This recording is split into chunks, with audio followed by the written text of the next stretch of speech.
Se um dia nós se gostasse, se um dia nós se queresse, se nós dois se empareasse, se juntinho nós dois vivesse, se juntinho nós dois morasse. Ai, se cesse, do Zé da Luz. Depois de ouvir esse trecho, será mesmo que existe um único jeito de falar a língua portuguesa?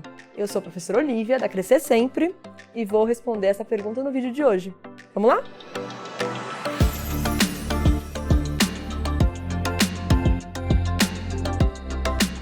A resposta para essa pergunta é não.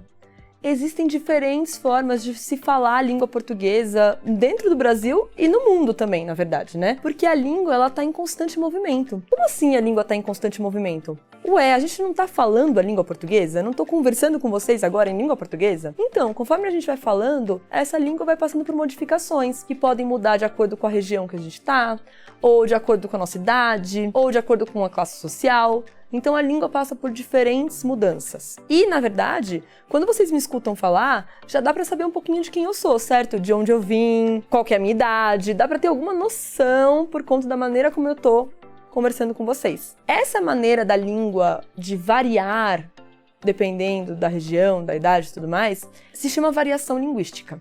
Então agora a gente vai ver um exemplo do Armandinho em uma tirinha pra gente poder entender um pouquinho melhor como isso funciona. Pra mim pode ser uma porção de aipim. Eu aceito uma de mandioca, por favor. Vou querer de macaxeira, que eu adoro. Macaxeira, mandioca e aipim são nomes diferentes para a mesma planta. Esse toco aí? Ploct.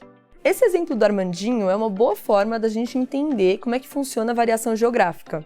Ou seja, em diferentes partes do país, usam-se diferentes palavras para se referir à mesma planta.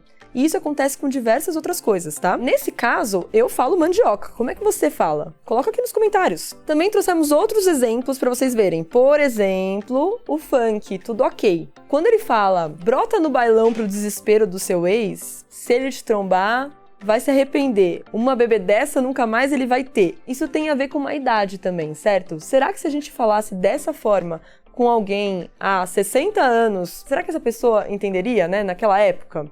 E hoje, se a gente conversar com alguém que tem 70 anos, 80 anos, como é que essa pessoa entenderia isso que a gente tá falando? Será que seria uma bebê dessa nunca mais ele vai ter? Não poderia ser uma broto dessa nunca mais ele vai ter? Então, esses são exemplos de variações, assim como o cordel que a gente leu no comecinho do vídeo. Esse cordel se chama Ai se cesse, do Zé da Luz. E ele diz, se um dia nós se gostasse, ele escolhe escrever dessa forma porque ele está retratando, um cordel ele é típico da região Nordeste, então ele está retratando uma forma de se falar naquela região. E aí ele também faz uma escolha intencional, porque ai se cesse, olha a sonoridade, esse C.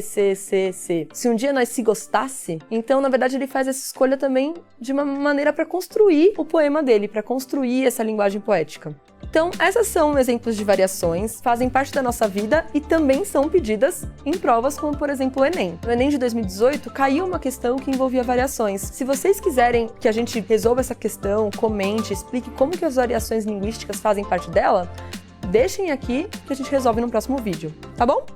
Até a próxima!